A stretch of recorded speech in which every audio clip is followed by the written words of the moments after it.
새로운 얘기들이 점점 쏟아지고 있습니다. 조작 실토 직전에 안철수 전 후보를 만나서 먼저 고백했다는 얘기입니다. 이 얘기를 좀 하나하나 짚어봐야 될 것 같은데요. 문주정 씨 제보 조작 사건입니다. 이 하루가 멀다고 새로운 사실들이 터지고 있는데 점점 윗선으로 올라가는 모양새입니다. 그 귀리를 분위기를 저희가 오른쪽에 준비를 했습니다. 같이 한번 보시죠. 제목은 이렇습니다. 드러나는 윗선. 저희가 이 이준서 전 최고위원, 그러니까 이 제보 조작 사건의 지시자로 지목된 이 사람의 행동과 시점을 시간대별로 하나하나 준비를 했는데 1, 2, 3 이렇게 시간대별입니다. 먼저 새로운 인물이 등장했는데 네. 박지원 전 대표에게 먼저 이유미 씨의 문자를 전달했다. 문제의 문자를 전달했다. 이런 내용이 있습니다. 좀 자세히 설명을 그렇습니다. 지금 이제 폭로 나흘 전인 1일 날에 박지원 당시 선대위 상임선대위원장입니다. 위원장한테 이준선 씨가 이런 내용이 있기 때문에 문자 메시지를 전달을 했고요. 그 문자를 한 번이 아니고 5차례에 걸쳐가지고 문자 메시지를 11장 전송, 통화 실패, 친구들 얘기도 하고요. 그리고 돈을 물쓰듯이 하고 있더라. 또 어떻게 하면 더 이슈를 만들 수 있을까요?라는 문자 메시지를 박지원 전 상임 위원장한테 전달했다는 내용을 지금 밝히고 있습니다. 예, 이수희 변호사님, 그런데 정작 박지원 전 대표는 내가 해당 내용에 대해 보고받지 못했고 인지하지도 못했다. 지금 이런 입장을 밝히고 있어요.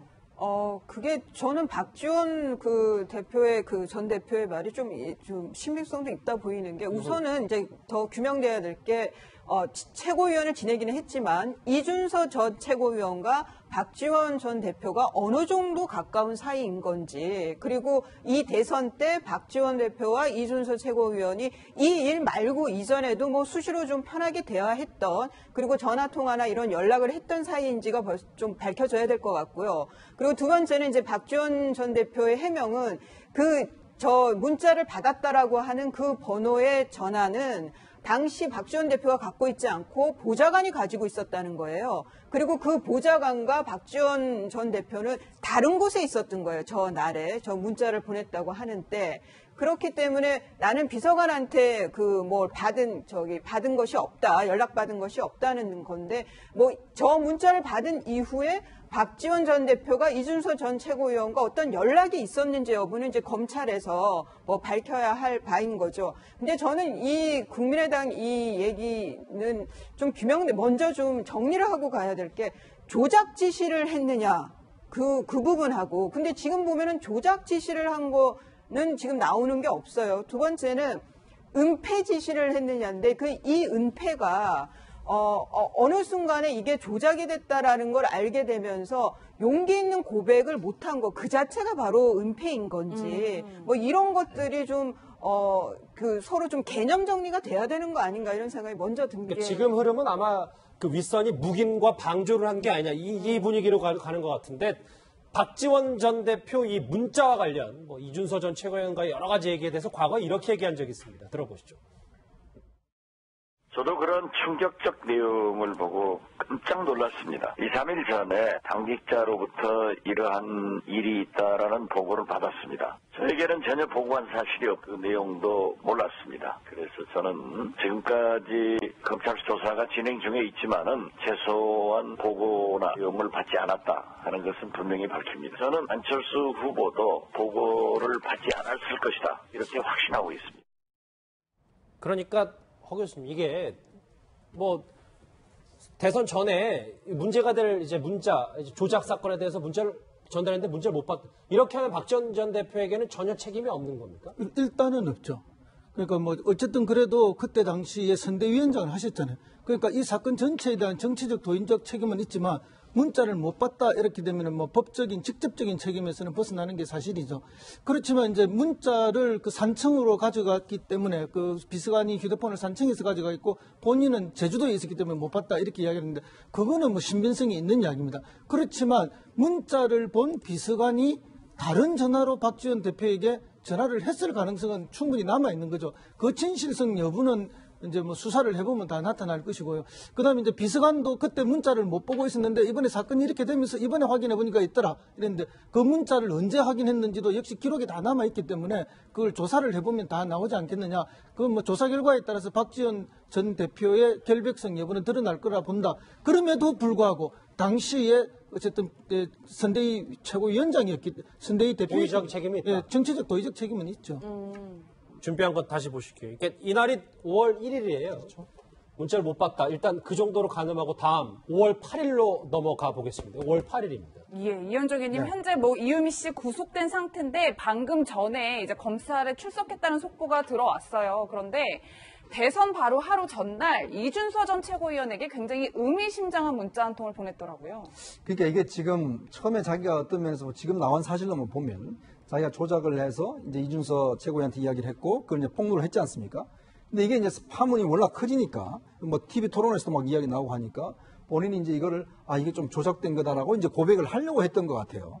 근데 이제 그렇게 이야기를 하면 이게 다 망한다. 이제 그때 되면 완전히 이제 이 선거 직전에 예를 들어서 이게 조작되도록 이야기하면 이 뭐 선거 자체가 이건 뭐 의미가 없어져 버리는 선거가 되지 않습니까? 그러다 보니까 아마 지금 나온 이야기는 이준서 최고위원이 어차피 선거 끝나면 고소고발 다 취해야 되니까 그때 되면 없어진다. 이렇게 아마 무마를 시켰던 것 같아요. 그분 앞으로 이제 검찰에서 어떻게 이제 조사를 더 할지 모르겠지만 결국은 아마 이유미 씨가 이런 이야기 남겼던 것은 본인이 이제 조작한 사실을 당에 알렸고 만약 이준서 최고위원이 그 사실을 알았다라면 이 부분을 누가 상의했지 않겠는가. 사실은요. 지난번 대선 같은 경우 국민의당이 두 개로 움직였어요. 그러니까 뭐냐면 안철수 전 대표의 측근들 즉 중심으로 하는 이 그룹과 당과 이게 조직이 전혀 사실은 매치가 안 돼서 굉장히 어떤 엇박자를 많이 냈습니다. 그러니까 특히 이런 것들 보시면 알겠지만 대부분 이 이번에 문제된 사람들이 안철수 전 후보가 데리고 온 사람이에요. 그러니까 당에 있던 사람들이 아닙니다. 그러니까 당하고 이게 지금 서로 어떤 연결 관계가 끊겨져서 그러다 보니까 결국은 당도 이게 지금 정확히 안철수 캠프에서 뭐가 일어나는지 잘 모르고 이게 서로가 어떤 그 소통이 안 되다 보니까 이런 문제가 이제 발생하는 것이거든요. 그래서 아마 지금 상황을 보면 결국은 안철수 그 캠프 중심에 있었던 분들이 몇몇 이제 정치인들이 아닌 분들이 이 이야기를 주도했고 결국 이 문제가 터지고 나니까 결국 당도 지금 어쩔 수 없는 상황으로 말려들어가는 이러한 상황으로 저는 이해를 하고 있습니다. 예. 어찌됐건 지금 이준서 전 최고위원의 목소리, 말, 입장이 제일 중요했어요. 뭐 이 얘기는 지금 새로운 내용이긴 합니다만 그 전에 이준서 전 최고위원이 이런 얘기를 한 적이 있습니다. 한번 같이 듣고 오시죠. 당에서도 수사역은 없는 거지만은 다 진상을 다 오픈했단 말이죠. 그리고 나서 이준서도 여기에 가담자가 아니구나, 지시한 게 아니구나 이런 걸 다 파악을 했으니까 이제 그렇게 성명서 낸 거 아닙니까? 다른 국회나 관계자분들은 연루되어 있는 건 없으신가요? 그냥 없습니다. 시간이 대선에 더 가까웠고 시간 싸움 아니었겠습니까? 그리고 되게 신뢰를 다 가졌었고 와 어떻게 이런 내용까지 있지? 친한 사람 아니면 이렇게 알 수가 없다라고 우리는 판단을 했던 거고요. 보호해달라. 사실 이게 조작된 거다. 전혀 안 돌아가는 분위기를 보면 이유미 씨나 이준서 전 최고위원 두 사람 중 한 명은 거짓말을 하는 경우일 수도 있기 때문에 근데 오른쪽에 준비한 거 마지막으로 한번 보실게요. 왜냐하면 이 부분이야 뭐 이 정도까지로 가늠이 된다고 하더라도 아마 새로운 내용 중에 여러분들은 이 고리가 좀 많이 중심에 좀 머릿속에 남으실 겁니다. 왜냐하면 이 세 번째 시점 그러니까 이 5월 24일에 그러니까 대선이 끝난 다음입니다. 이준서 전 최고위원이 안철수 전 후보와 5분간 독대를 한 사실이 새롭게 드러났어요.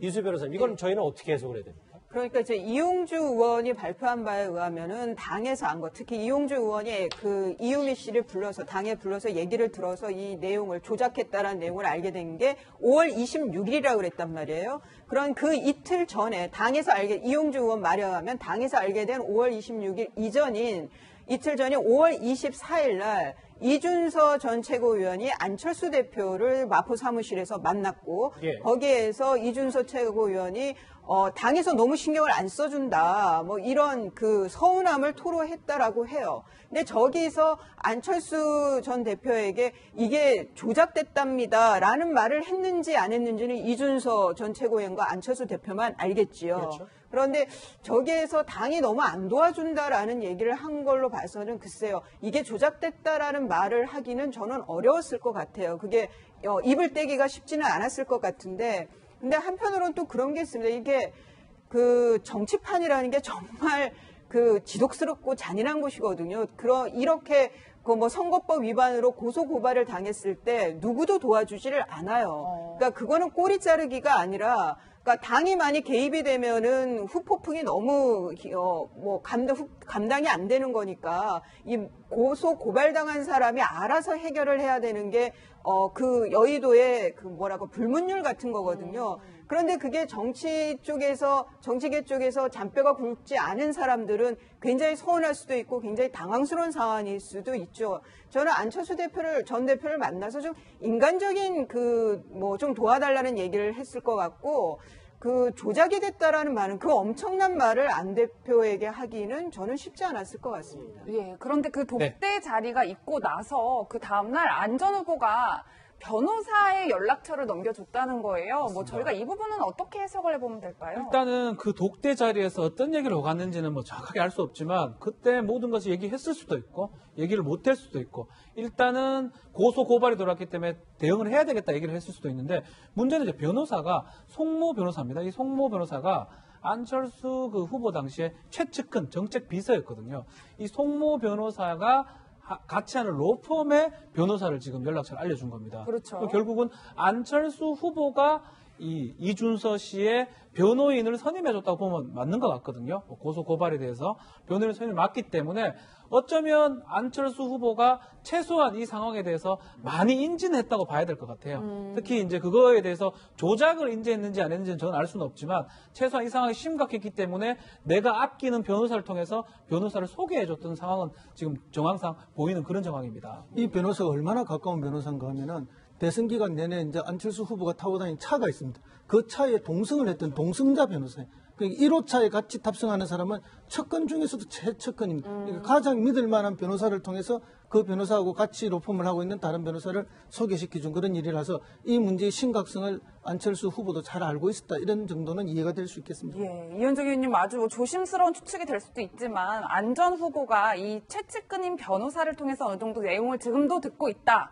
저희가 이렇게 추측해 볼 수 있을까요? 그렇죠. 아마 내용 자체는 뭐 파악을 다 하고 있을 겁니다. 이제 문제는 지금 과연 앞으로 그럼 정치적인 책임을 어떤 형식으로 질 것인지, 그렇죠. 어느 수준까지 지킬 것인지, 예를 들어서 그러면 본인의 어떤 정책 앞으로 진로를 뭐 예를 들어 적극적으로 당에 다시 들어가서 다 본인이 뭐 주도한다든 이렇게 할 것인지, 아니면 정말 이 정치 일선에서 2선 후퇴할 것인지, 이런 것에 대한 걱정거리 때문에 사실은 원래 이제 당초 알려지기로는 이유미 씨가 구속되는 상황 순간 일단 뭐 안철수 전 대표가 입장을 발표할 것이다 뭐 이야기했었는데 계속 늦어지고 있는 것 같아요. 아마 오늘 같은 경우에 오후나 아니면 내일 정도 할 가능성이 있어 보이는데, 문제는 이제 안철수 전 대표가 앞으로 이제 정책 행보를 어느 쪽으로 방향을 잡아, 이것이 관심인데, 저는 뭐 두 가지가 있다 봅니다. 지금 예를 들어서 안철수 전 대표가 정말 적극적으로 뭐 다시 정말 이제 새 정치를 한번 제대로 한번 내가 직접 해보겠다라고 할 수도 있고, 아니면 일정 기간 동안은 이제 뭐 외국에 간다든지 정책 책임을 진다든지 뭐 이런 식으로 할 것 같은데, 이마 그 결정을 좀 지켜봐야 될 것 같습니다. 그러니까 1년 전에 그 광고비 리베이트 사건 때를 우리가 돌이켜 생각해 보면은 그때도 안철수 대표가 나서는 데는 시간이 상당히 걸렸습니다. 그렇죠. 예. 그렇게 미적거리다가 이제 나중에 이제 정리를 하는데, 그때 느닷없이 대표 사퇴론을 던지고 책임을 진다고 했습니다. 그때는 당의 대표이기도 하고 현역 국회의원에 대해서 던질 게 있었습니다. 근데 지금은 당 대표도 아니고 현역 국회의원도 아닌데 만약에 기자회견을 해서 뭔가 입장을 밝히려면 던질 게 아무것도 없는 거예요. 던질 수 있는 유일한 것은 뭔가 하면은 정계 은퇴 말고는 던질 만한 내용이 지금 없는 거죠. 그렇기 때문에 안철수 대표의 기자회견이 자꾸 미뤄지는 이유가 아닌가, 그렇게 생각합니다. 정리를 좀 해볼게요. 그러니까 이제 쭉 얘기를 해봤어요. 문준영 씨 제보 조작 사건. 그러면 조직적 지시, 이 당에서 윗선에서 내리꽂은 이런 건 아니고, 지금까지는 이유미 씨의 독단적인 일탈, 본인의 단독 범행, 그리고 윗선이 묵인과 방조를 했느냐, 그 여부만 확실히 짚어보면 되는 겁니까, 유지 변호사님? 그러니까 이제 조작을 한 거는 단독 범행인데, 그러면 그 조작된 녹취록을 들고 왔을 때 당의 그 뭐 이용주 의원이라든가 이렇게 발표하기 전에 얼마나 검증을 했으며, 그리고 그때 인식된 게 이게 뭔가 이상하다, 뭐 좀 그 가짜 냄새가 난다, 뭔가 이상하다, 제보자를 믿기가 좀 어렵다라고 인식을 했음에도 불구하고 이건 도 아니면 뭐다, 한번 터뜨려보자라고 해서 발표를 했다라고 하면은, 그러면 그거는 공범이 될 수 있어요. 그러니까 그 발표한 이용주 의원이나 거기에 관계됐던 당 관계자가 얼마나 의심하면서 그 인식하고 있었느냐, 는 부분도 짚어봐야 할 부분이고 이후에 이것이 조작됐다라는 걸 알고 어떤 조치를 취했느냐는 거는 법적인 것보다는 정치적으로 국민의당이 책임져야 할 그런 사안으로 보입니다. 알겠습니다. 박지원 전 대표와 이 안철수 전 후보와 관련된 얘기까지 나왔는데 좀 더 지켜봐야 될 것 같습니다.